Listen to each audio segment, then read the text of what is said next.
क्या कृष्ण की पूर्ण भक्ति से इस जन्म में हमें जन्म मरण से मुक्ति मिल जाए?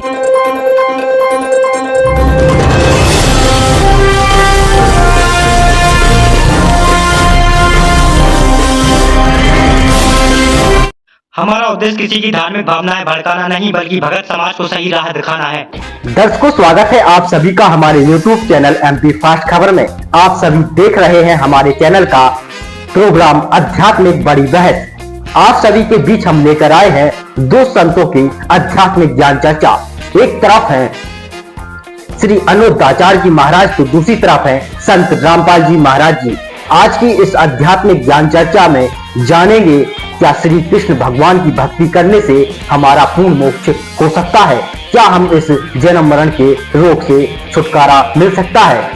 इसी सवाल को आज हम विस्तार पूर्वक क्लियर करने के लिए आप सबके बीच दो संतों की आध्यात्मिक ज्ञान चर्चा लेकर आए हैं। एक तरफ है श्री अनोदाचार्य जी महाराज जी, तो दूसरी तरफ है संत रामपाल जी महाराज जी। आज हम इन दोनों आध्यात्मिक संतों के विचारों से यह सवाल को क्लियर करेंगे, क्या भगवान श्री कृष्ण की भक्ति करने से पूर्ण मोक्ष हो सकता है या फिर किसी और की भक्ति करने से। चलिए करते हैं वीडियो शुरू और सबसे पहले जानते हैं आध्यात्मिक विचार श्री अनोदाचार्य जी महाराज जी के।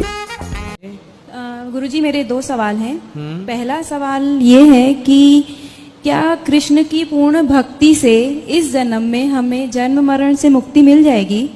हाँ, पुनरपि जननम पुनरपि मरणम पुनरपि जननी जठरे शयनम भज गोविंदम गोविंदम भज मूढ़मते। जो भगवान की शरण में चला गया, जो भगवान का आश्रय ले लेता है, वो भगवान जन्म मृत्यु से मुक्त कर देते हैं उसे।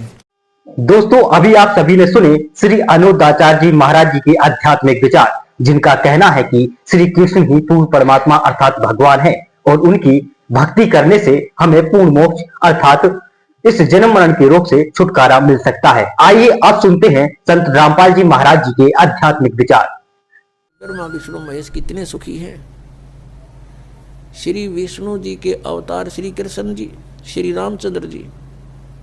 श्री रामचंद्र के रूप में राजा दशरथ के घर जन्म जब श्री विष्णु जी का हुआ, युवा हुए, युवा होते विवाह हुआ, विवाह होते ही वनवास हुआ, वनवास से सीता का हरण हुआ, यानी उसकी पत्नी का रावण उठा ले गया और फिर रावण के साथ युद्ध हुआ। पुण्यात्माओं, करोड़ों व्यक्ति मारे गए वहां पर। तब सीता की वापसी हुई। वापसी आने पर बड़ी खुशी बनाई, नगरी में दीप जलाए गए घी के। सीता के वापस, श्री राम के वापस आने पर, सीता लौटा लाने पर, और कुछ दिनों के बाद सीता जी का निष्कासन कर दिया श्री रामचंद्र जी ने स्वयं ही।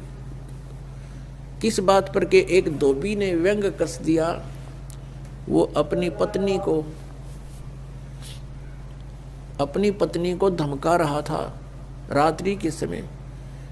वो किसी उस आपस में कहा सुनी होने से उस धोबी की पत्नी घर से बाहर चली गई थी कहीं अपने रिश्तेदारी में। फिर वो वापस लेकर आया तो उसको धमका रहा था कि मैं तुझे घर नहीं रखूंगा, तू 3 दिन कहाँ रही। मैं दशरथ के पुत्र जैसा नहीं हूं जो वहां पर 12 वर्ष तक रावण के पास रही, उसको फिर घर ले आया। उधर से श्री रामचंद्र जी राजा थे अयोध्या के। पहले राजा लोग अपनी प्रजा के दुख सुखों को स्वयं ही जाना करते थे। रात्रि के अंदर वेश बदल कर घूमा करते थे। ये बात जब देखा कि किस घर में की आवाज आ रही है, वहां खड़ा होकर सुना, तब उसने सुनने को मिला कि मैं उस राजा दशरथ के पुत्र रामचंद्र जैसा नहीं हूं जो रावण के पास उसकी पत्नी रही और उसको घर में रखे हुए है, तो सुबह निकल जाना यहां से। इस बात को सुनकर ही श्री रामचंद्र जी ने सीता जी को निष्कासित कर दिया, निकाल दिया घर से कि नगरी के लोग मेरे ऊपर व्यंग कस रहे हैं और मैं ये बात नहीं सुन सकता। पुण्यात्माओं, जब सीता जी को रामचंद्र जी लाने लगे, रावण का वध करके लंका का राज्य विभीषण को देकर। तब श्री रामचंद्र जी ने कहा था कि मैं तेरी परीक्षा लूंगा और यदि परीक्षा में सफल होगी तो मैं ले चलूंगा, नहीं तो नहीं ले चलूंगा। मैं तुझे अग्नि में जलाऊंगा, यदि तू अग्नि में जल गई तो समझूं तेरी कि तू कलंकित थी, तू रावण को समर्पित हो चुकी थी, और यदि अग्नि में तू नहीं जली तो मैं निष्कलंक जानूंगा, तब तुझे ले चलूंगा। ऐसा ही किया गया। सीता को अग्नि में बैठा दिया और हजारों की संख्या में दर्शक थे। सीता जी नहीं जली और सब ने कहा कि भगवान निष्कलंक है, माई निष्कलंक है।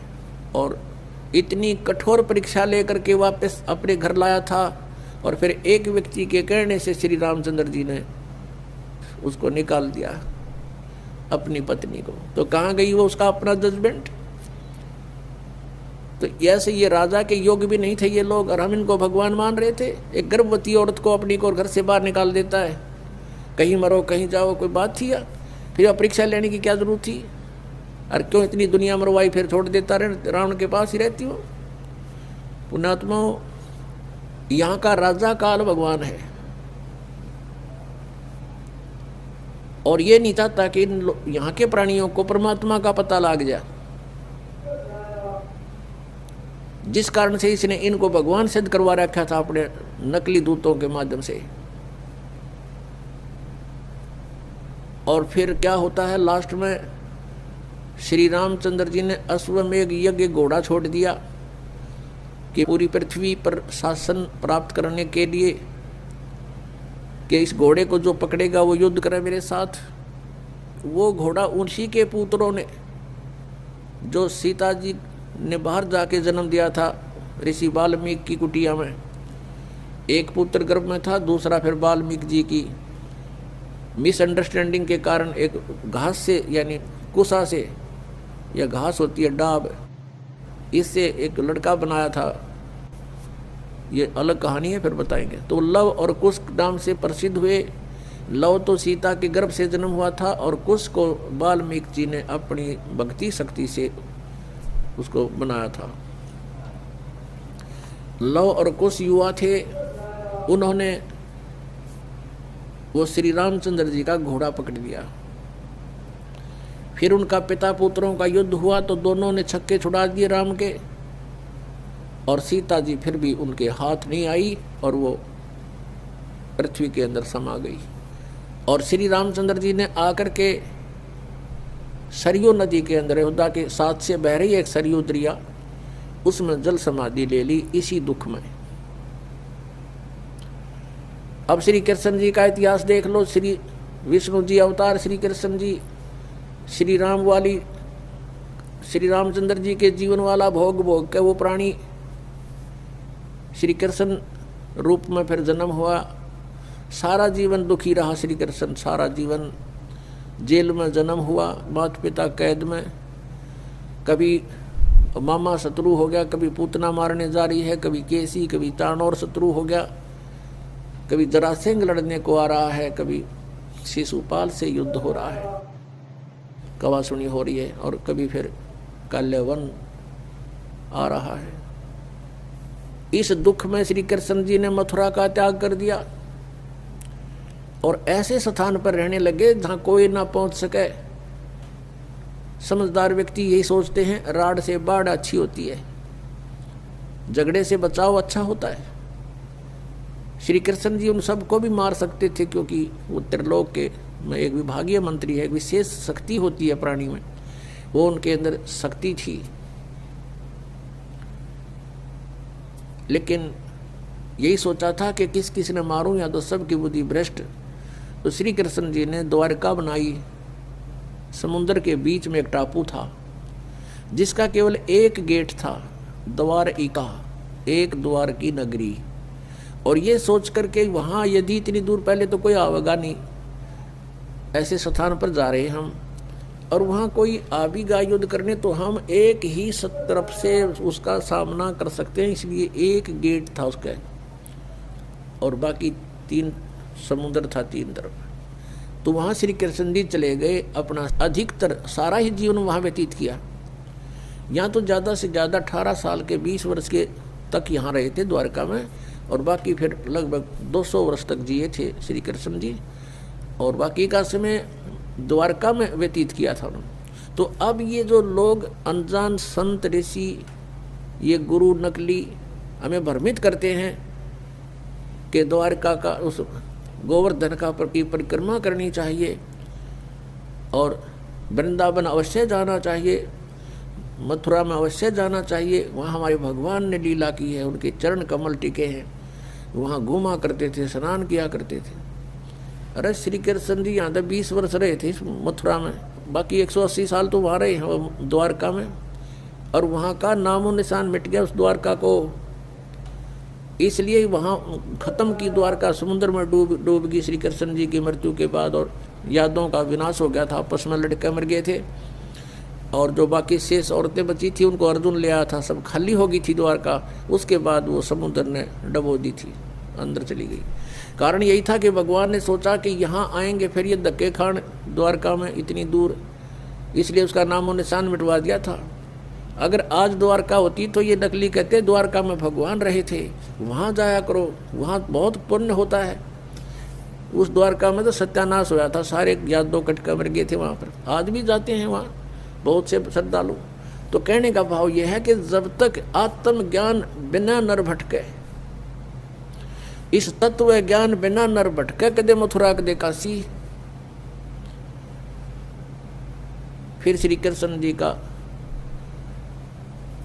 फिर कैसे अंत हुआ? श्री कृष्ण जी के सामने पूरा यादव कुल आपस में लड़का मर गया, पोते पड़पोते रिश्तेदार सब आपस में कट कर मर गए। और वो सारा सांग देख कर, वो सारा अनर्थ देख कर जब श्री कृष्ण जी की मृत्यु हुई, एक परिवार के सामने एक आधे की मृत्यु हो जाती है, उसका कलेजा फट जाता है, रो रो के पागल हो जाता है इंसान। तो पुण्यात्माओं, आज तक हमें सत्यनारायण कथा नहीं मिली थी, और ये सत्य कथा है। सत्यनारायण का अर्थ है सच्चा भगवान, और सच्चे भगवान की सच्ची कहानी, सच्ची कथाएं। तो प्रसंग चल रहा है कि परमात्मा ने बताया कि तुम जब तक जन्म और मृत्यु के अंदर हो, सुख नहीं हो सकता, शांति नहीं हो सकती।